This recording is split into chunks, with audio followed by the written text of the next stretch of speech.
오늘 성경 말씀은 디모데전서 1장 12절에서 16절입니다. 기독교 신자라면 누구나 사도 바울에 대해 알고 있을 것입니다. 불신자들에게는 베드로가 더 알려져 있을지 모르지만 신자들에게는 베드로보다 사도 바울에 대해 더 많은 설교를 들어봤을 것입니다. 그리고 실제로 바울을 알지 못하면 신약을 이해하기가 쉽지 않습니다. 사도행전의 많은 부분이 바울에 대한 이야기이고 서신서 대부분을 바울이 썼기 때문입니다. 이 시간에는 사도 바울에 대해 살펴보겠습니다. 성경을 살펴볼 때는 그것이 사실에 대한 기록이라는 것을 기억하는 것 못지않게 그것을 기록한 사람을 염두에 두는 것은 중요합니다. 이를테면 복음서는 마태, 마가, 누가 그리고 요한이 기록하였는데 이들은 어떤 마음으로 예수님의 행적을 기록하였을까요? 물론 감격이나 희열 같은 것이 동기로 작용했을 수 있습니다. 그런데 그보다 더 중요한 동기는 그때는 몰랐다 하는 깨달음이었을 것입니다. 그렇습니다. 그때 제자들은 몰랐습니다. 그러하기에 예수님이 잡히실 때에 다 도망가 버렸던 것입니다. 복음서의 마지막 대목에 가면 제자들이 도망간 내용이 나옵니다. 그들은 예수님을 잘 알고 있다고 생각했겠지만 예수님이 가시는 길이 자기들이 기대했던 것과 너무나도 다르다는 것을 알게 되자 전부 예수님을 버리고 도망쳤는데 나중에 부활하신 예수님을 만나 뒤집어졌습니다. 즉 부활하신 예수님을 만난 다음에야 비로소 그분이 하신 말씀의 의미들을 깨닫게 된 것입니다. 아, 그때 그래서 그렇게 말씀하신 거였구나. 사도 바울의 경우도 마찬가지라고 할 수 있습니다. 사도행전 9장은 바울의 회심으로 잘 알려진 이야기입니다. 바울은 스데반을 죽음으로 내몬 다음에 이어서 예수를 믿는 사람들을 닥치는 대로 잡아 끌어오기 위해 다메섹으로 가던 길이었습니다. 지금까지 바울은 예수님의 반대편에 있었습니다. 예수님을 대적하는 자리에 있었습니다. 어쩌면 예수님이 당신을 메시아라고 가르치시고 기적을 일으키시는 공생의 기간 중에 바울도 한 번쯤 와서 구경해 본 적이 있었을지도 모릅니다. 아마 그랬다면 더더욱 예수님의 사역을 보고만 있을 수 없었을 것입니다. 하지만 예수님의 능력을 부인하지 못해 다른 종교 지도자들처럼 두고만 볼 수밖에 없었을 것입니다. 그런데 지금 예수님이 십자가에서 죽자 제자들만 남았기에 사도 바울은 이것을 기회로 보았을 것입니다. 제자들은 자기보다 못한 자들이라서 만만하게 보았을 것입니다. 그래서 바울은 스데반을 돌로 죽이는 것을 시작으로 기독교 성도들을 핍박하기 시작하였습니다. 그는 예루살렘에서뿐 아니라 멀리 다메섹까지 가서 기독교인들을 잡아오려 하였습니다. 그런데 바로 그 길에서 예수님이 바울에게 나타나셨습니다. 바울은 예수님과 정반대편 곧 예수님을 가장 대적하는 자리에 있었는데 그런 그가 후에는 예수님을 전하는 사도가 되었습니다. 이런 급격한 변화는 무슨 일로 말미암은 것일까요? 다메섹 도상에서 예수님이 바울에게 나타나 그를 뒤집어 놓으신 것입니다. 회심이라고 하면 우리는 잘못을 뉘우치는 회개가 가장 먼저 떠오릅니다. 하나님 잘못했습니다. 이 죄인을 구원해 주시옵소서. 그리고 이런 회심이 먼저 있어야 구원을 얻는다고 생각합니다. 그러나 순서가 그렇지 않습니다. 회개해야 구원을 얻는 것이 아니라 구원을 받았기에 회개하는 것입니다. 이것이 바울에게서 가장 극적으로 드러납니다. 바울은 살기가 등등하여 예수님을 믿는 자들을 잡으러 가다가 어느 날 갑자기 예수님으로 말미암아 뒤집어졌습니다. 그가 회개해서가 아니라 예수님이 바울에게 나타나신 것입니다. 바울이 이제껏 예수에 대항하여 정반대 방향으로 달려간 모든 길을 하나님은 뒤집으셔서 마치 바울이 처음부터 예수님을 위해 달려온 것과 같은 열매를 맺게 하신 것입니다. 이것이 바울의 인생에 나타난 하나님의 일하심입니다. 하나님은 바울을 사도행전의 주인공으로 세우셔서 이 꼴통도 이만큼 했다. 예수를 믿지 않는 것도 모자라 예수 믿는 자들을 박해하기까지 한 바울을 들어서 이만큼 일했다. 그런데 너희는 아직도 무엇이 겁나느냐 라고 말씀하시는 것입니다. 사도행전은 바로 하나님의 이런 일하심을 기록하고 있습니다. 오늘 본문은 예수님을 만난 후 깨달은 바울의 자기 이해를 담고 있는 고백입니다. 그는 전에는 비방자요, 박해자요, 폭행자였습니다. 그런데 이런 바울을 하나님이 긍휼히 여겨주셨습니다. 죄인의 우두머리인 그를 불러 하나님이 당신의 은혜를 담으셨습니다. 아무것도 모르는 바울을 들어 이만큼 일하셨습니다. 하나님이 바울 같은 사람을 세워 일하신 것은 예수님이 죄인을 구원하러 오셨음을 알게 하려고 하신 것입니다. 그를 들어 구원의 본으로 삼고자 하신 것입니다. 이처럼 바울은 하나님의 긍휼을 입어 사도가 되었습니다. 그의 의지나 이해와는 무관하게 철저히 하나님 편에서 시작된 일입니다. 바울은 예수님을 반대하는 일에 저돌적으로 뛰어들었을 뿐인데 하나님이 홀로 당신의 은혜를 바울에게 담아내신 것입니다.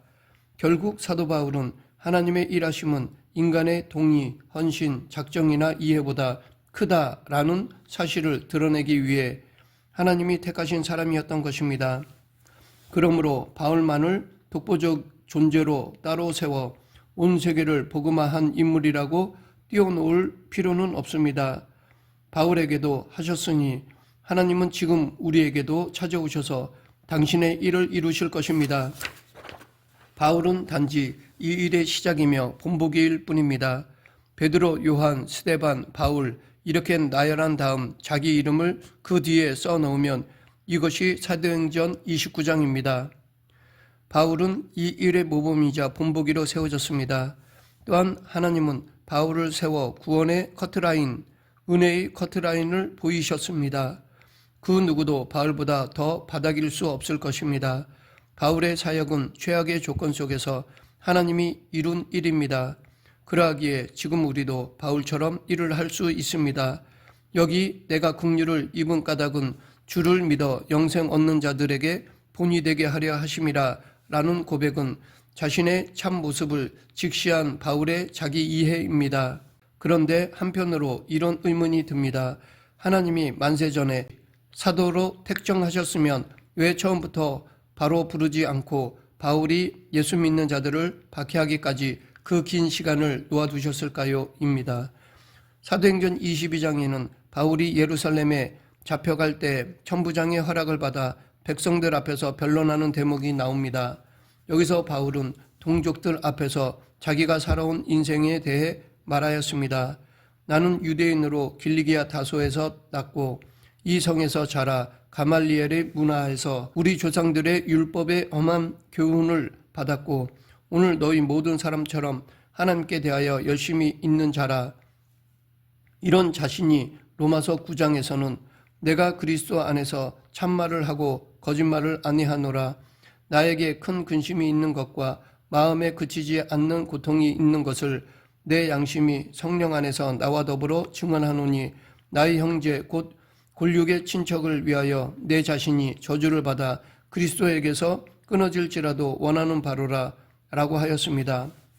사도 바울이 이렇게 변한 것은 동족에 대한 연민, 동정, 애끓는 마음이 있었기 때문입니다. 왜냐하면 바울 자신도 원래 그들과 다를 바 없는 사람이었기 때문입니다. 바울 자신도 그들이 저지른 바로 그 실수를 이미 해본 사람이었습니다. 다메섹 도상에서 예수님이 나타나 그를 뒤집어 놓지 않았더라면 바울도 그들과 마찬가지로 여전히 예수님을 받아들이지 않고 있었을 것입니다. 그래서 바울은 자기 동족의 강팍함과 불신앙을 뼈저리게 이해할 수 있었습니다. 그리고 자신을 구원하신 하나님이 자기 동족도 구원하실 것이라는 소망을 가질 수 있었던 것입니다. 하나님은 예수님을 대항하여 정반대로 달려간 바울의 과거를 헛되게 하시지 않으셨습니다. 하나님이 자기를 품으신 것을 깨달은 바울은 자신을 핍박하고 힘들게 하는 동족을 향해 애끓는 연민과 사랑으로 품었던 것입니다. 하나님은 바울이 태어나기도 전에 이미 그를 이방인의 사도로 삼으려고 미리 택정하셨습니다. 그런데 하나님이 이방의 복음을 전할 사도로 만세전에 바울을 택하셨다면 그를 당시 로마 고관으로 태어나게 하셨으면 더 좋지 않았을까라는 생각을 합니다. 하지만 바울은 유대인으로 태어났습니다. 그것도 유대교의 율법에 정통한 바울을 택하여 이방인의 사도로 삼으셨습니다. 그러하기에 어쩌면 그가 받은 교육이나 가진 지식이 크게 발휘될 수 없는 곳으로 부름받게 된 것이라 볼 수 있습니다. 세상적인 시선으로 보면 이것은 하나님이 실수한 것이 아닌가라는 생각이 들기도 합니다. 그러나 이것이 하나님의 일하심의 신비입니다. 처음 바울은 자기 형제들을 찾아다니며 복음을 전하였습니다. 하지만 유대인들은 바울을 적대시하였습니다.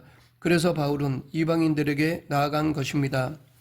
그런데 우리는 사도행전을 읽으면서 사도 바울의 사역을 낭만적으로 여기는 경향이 있습니다. 즉 당시 하나님께서 그를 통해 당신의 권능을 가시적으로 역사하셨기에 성령의 은사가 발휘되어졌기에 부러워합니다. 반면에 바울이 받은 핍박과 어려움을 너무나 피상적으로만 여기는 경향이 있습니다. 하지만 우리는 당시 사도 바울과 초대교회가 받은 박해를 잊어서는 안 될 것입니다. 실제로 바울의 사역은 순탄하지 않았습니다. 곳곳에서 험난한 일이 그를 기다리고 있었습니다. 핍박과 고난은 기본이고 죽음의 위협까지 왔습니다. 그러면 이렇게 하나님의 일을 하고자 하는데 왜 평탄한 길이 펼쳐지지 않는 것일까요? 하나님은 처음부터 이렇게 일하시기로 작정하신 것입니다. 사도행전 9장 15, 16절 주께서 이르시되 가라 이 사람은 내 이름을 이방인과 임금들과 이스라엘 자손에게 전하기 위하여 택함 나의 그릇이라. 그가 내 이름을 위하여 얼마나 고난을 받아야 할 것을 내가 그에게 보이리라 하시니, 바울은 여전히 사탄이 권세를 잡고 있는 세상 속에서 일하도록 부름받았습니다. 바울은 예수님의 이름을 이방인과 임금들과 이스라엘 자손들에게 전하기 위해 하나님이 택하신 사도이지만 그를 기다리고 있는 것은 고난이었습니다. 우리는 하나님의 일하심이 이 세상의 권력을 이기고 누르는 권능으로 드러나기를 꿈꿉니다. 그러나 예수님께서 다시 오시는 날까지는 모든 것이 미루어져 있습니다. 그러하기에 사탄이 예수님에게 와서 만일 내게 엎드려 경배하면 이 모든 것을 내게 주리라 라고 감히 예수님을 시험했고 우리에게는 와서 꿇으라 라고 명령하는 것입니다. 이 도전과 시험, 곧 우리가 간절히 원하는 성령의 권능은 발휘되지 않는 것 같고 사탄의 유혹은 부르지 않아도 매일 찾아오는 이 미칠 것 같은 현실이 사도 바울과 오늘 우리가 살아가는 세상입니다. 여기서 하나님이 우리를 통해 일하고 계십니다. 말씀을 맺겠습니다. 바울의 존재와 생애는 인간의 소원이 하나님의 섭리와 얼마나 다른가를 보여줍니다. 그는 사도로 예정된 자이나 예수님을 맹렬하게 반대하는 편에 서 있었습니다. 다메섹 도상에서 겪은 일도 그의 뉘우침이나 깨달음이 아니라 일방적으로 뒤집으시는 예수님으로 말미암아 겪게 된 사건입니다. 이후 그는 하나님의 뜻에 따라 복음을 전하는 자가 되었습니다. 이 시대에 우리를 복음 전도자로 불러주신 하나님의 은혜에 감사하며 십자가의 길을 걸어가는 저와 여러분이 되길 간절히 축원합니다. 기도하겠습니다. 사랑과 은혜가 풍성하신 하나님 아버지, 우리를 부르시고 사명을 주심을 감사합니다. 내 힘이 아닌 성령의 권능으로 이 일을 감당하는 성도가 되게 하여 주시옵소서. 예수님 이름으로 기도드립니다. 아멘.